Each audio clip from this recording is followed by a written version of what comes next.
Rohit mobile की नई पेशकश। रोहित इलेक्ट्रिकल्स सभी प्रकार के इलेक्ट्रिकल्स आइटम थोक रेट में उपलब्ध। 0% ब्याज पर बजाज एवं एसडीबी कार्ड बनवाएं बिल्कुल मुफ्त। बड़ा बाजार राम प्याऊ के पास, सागर।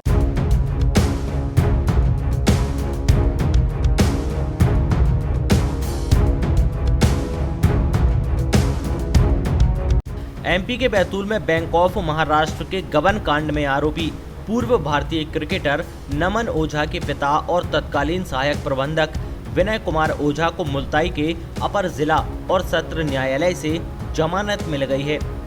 गबन के मामले में गिरफ्तार ओझा को पुलिस ने पूछताछ के बाद मंगलवार को न्यायालय में पेश किया था, जहां से पहले उन्हें जेल वारंट पर जेल भेजा गया था।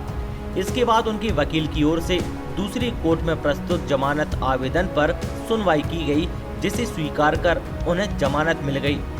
जेल में कुछ घंटे रहने के बाद विनय कुमार ओझा रिहा हो गए। उन पर 1.25 करोड़ रुपए के गबन मामले में धोखाधड़ी समेत अन्य धाराओं में केस दर्ज है। गौरतलब है कि ये मामला 2014 का है, जहां मुल्ताई थाने में करीब 1 दर्जन लोगों पर गबन का मामला दर्ज हुआ था और राशि आपस में बांट ली गई थी। 10 आरोपियों में से 6 पहले ही गिरफ्तार हो चुके थे, तो वहीं एक की जान जा चुकी है। विनय कुमार ओझा 8 साल से फरार थे। जब वो जेल से बाहर आए तो उन्होंने अपने ऊपर लगे आरोपों को झूठा बताया। बोले कि उनकी आईडी पासवर्ड चोरी किए गए थे। जब ये काम किया गया तब वो वहां मौजूद नहीं थे। बेटे के नाम पर दबाया गया, तब थाने में जाकर सरेंडर किया। उस रिपोर्ट में एक जितेंद्र नाम के आदमी का 2 केसीसी खाते थे। तो मैंने, चूंकि वो थोड़े दिन पहले मेरे पास में आया था, उसकी बहन की शादी थी, उसके लिए तो मैंने उसको फोन करके पूछा तुम्हारे 2 केसीसी खाते? बोले नहीं, मेरे 2 नहीं है। तब मैंने उसका दूसरा खाता देखा, मैंने 2 जून की तारीख है और 2 जून को मैं वहाँ पे था भोपाल में था मैं मीटिंग के अंदर। तो मैंने जब रिकॉर्ड खोल के देखा अंदर से साइबर का, तो उसके अंदर मुझे बहुत सारी एंट्री दिखी संडे के रोज। मैं संडे के रोज कौन आया था, तो उस हिसाब से मुझे ये सारा ट्रेस हुआ और मैंने तुरंत ही मतलब अपने रीजनल ऑफिस को इसकी सूचना दी। आप कितना हर्ट हुए जब आप तो फरियादी थे, आपको आरोपी बना दिया गया? मैं तो आज भी हर्ट हूँ कि बैंक ने आज तक मुझे ये नहीं पूछा कि तीसरा आदमी कौन था जो इनके लॉगिन में, राठौड़ के लॉगिन में काम करता था। मैंने राठौड़ के लॉगिन के अंदर जो मिसयूज हो रहा था उसके बारे में हमेशा सूचना दी बैंक को।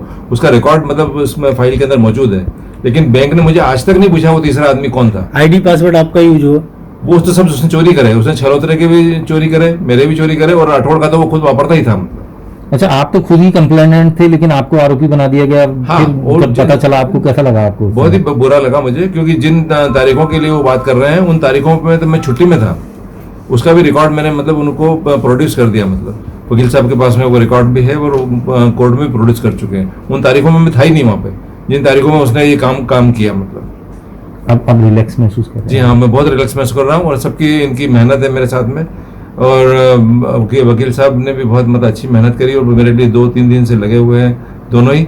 और बेटा तो खैर मेरा बेटा है, इसलिए उससे कोई बात ही नहीं है, वो तो खड़ा है मेरे लिए और मैं उसके लिए क्या कहूँ। मतलब उसने, आपको ऐसा लगा नहीं? और उसके कारण से मैं इतनी हिम्मत कर सका कि मैं पेश हुआ और मैंने 2 दिन जो फेस किए वो। लेकिन ऐसा लगा नहीं आपको कि इस पूरे प्रकरण में उनका नाम ज्यादा खराब हो गया? उनके नाम के कारण मुझे ज्यादा मतलब दबाया गया, बेसिक बात यह है। मतलब क्योंकि कहीं मतलब मुझे मालूम भी पड़ा कि मतलब नमन के पिताजी हैं, उस कारण से मुझे ज़्यादा हाईलाइट करने की कोशिश करी और नमन का नाम को ज़्यादा मतलब धूमिल करने की कोशिश करी। अच्छा, इसे पुलिस का कहना है कि आपको गिरफ्तार किया या आपने सरेंडर किया था? नहीं, हम खुद गए वहाँ पे, ये सब मौजूद थे आप लोग, और हमने जाके उनको मतलब जैसा कि करते ही हैं कि जो वकील साहब ने इंस्ट्रक्शन दी थी उस हिसाब से हमने कार्रवाई करी, मतलब जाके वहाँ पे सरेंडर किया। बराबर। आरोपी के वकील अंशुल गर्ग का कहना है कि 2013 में अभिषेक रत्नम ब्रांच मैनेजर ने विनय ओझा की गैर मौजूदगी में बैंक खुलवाकर गबन किया था। 2013 में और 2013 के पहले अभिषेक रत्नम उस ब्रांच जौलखेड़ा का मैनेजर था। विनय ओझा की अनुपस्थिति में जब वो छुट्टी पे होते थे या हेड ऑफिस अपने किसी कार्य से होते थे, उसके द्वारा बैंक खुलवाया गया और जो भी गबन किया गया उसके संबंध में ऑलरेडी चार्जशीट पेश हो चुकी है। इनके द्वारा 2013 में शिकायत की गई बैंकों की इस तरह के गबन बैंक में हुए हैं। जिस पे संज्ञान लेते हुए बैंक ने जांच करी और जांच के बाद आपकी शिकायत सही पाई। न केवल बैंक को शिकायत की विनय ओझा द्वारा, बल्कि उन सब किसानों को फ़ोन करके बताया कि आप इसमें कंप्लेंट करिए। ये बात मुझे इसलिए पता है क्योंकि उन किसानों ने कोर्ट में एविडेंस दी है इस बात की। तो विनय ओझा का कृत्य बहुत स्पेसिफिक और बहुत साफ सुथरा था कि उन्होंने इस विसल ब्लोअर जो अपन बोलते हैं वो इस केस में थे वो, और उनको आरोपी बना दिया गया आज, जो मेरे हिसाब से तो बिल्कुल गलत था। वो फरियादी होना चाहिए थे। बात है, आई थिंक आपके सामने सब आ गया है, केस भी पूरा सामने आ गया है। तो मैं यही चाहता हूँ कि जो भी केस, जो भी पारदर्शिता से, जो भी क्रिस्टल क्लियर केस है, आप उसको पुटअप करें। जो भी फाइल है पूरी की पूरी कंप्लीट आपको मिल जाएगी और आप वो पढ़ के और आप खुद ही उस कोई भी मतलब एक छोटा बच्चा भी अगर उस केस को पढ़ेगा तो वो भी समझ जाएगा कि इसके अंदर कुछ भी नहीं है। तो आपके पापा पे जो आरोप लगा है हाँ उसको लेके क्या कहना? अब आरोप तो लगते हैं, लेकिन आप लोग भी हैं और ये दोनों भी हैं, और इसीलिए हमको बेल मिली है आज, क्योंकि आरोप कुछ था ही नहीं उसके अंदर। इसमें ये लगता है आपको कि पापा जी को गलत तरीके से आरोपी बना दिया गया, जबकि हाँ जी, गलत तरीके से आरोपी बनाया, इतने साल से परेशान करा, उनकी हेल्थ के ऊपर भी काफ़ी असर पड़ा उस चीज़ का, क्योंकि थोड़ा सा मेंटली परेशान रहते थे। आज आई थिंक बेल मिली है तो थोड़ा सा आज ढंग से सो पाएंगे, ना ढंग से नींद आती, ना खाना खाते थे। तो 8 साल तक क्यों अपन इसको सामना नहीं कर पा रहे थे? हमने बहुत कोशिश करी और हमने काफ़ी सारी कोशिश करी, और पहले हमको ये वकील बाद में मिले, जो पहले जो हमें 3-4 वकील मिले थे उन्होंने हमें मिसगाइड किया और काफ़ी सारा उन्होंने बोला कि जो कि उन्होंने हमको सब गलत जो भी हमको फीड किया। पर फिर भी मैं यही बोलूँगा कि मैं उस टाइम मेरे पास इतना टाइम नहीं हुआ करता था।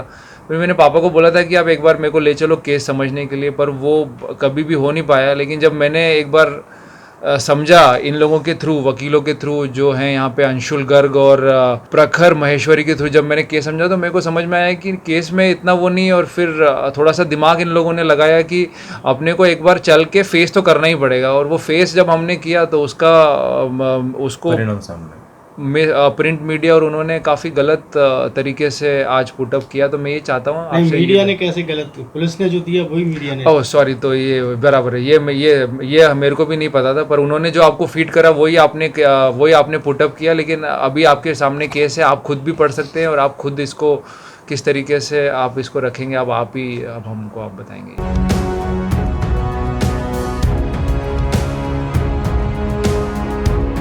बैतूल से महेश चंदेल, सागर टीवी न्यूज।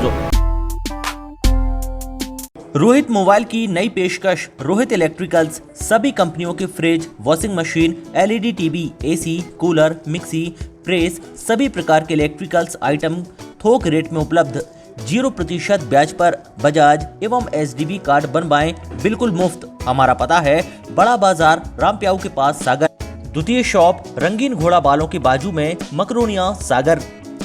हमारे मोबाइल नंबर हैं 8839393058, 9009205959 और 88188158158881।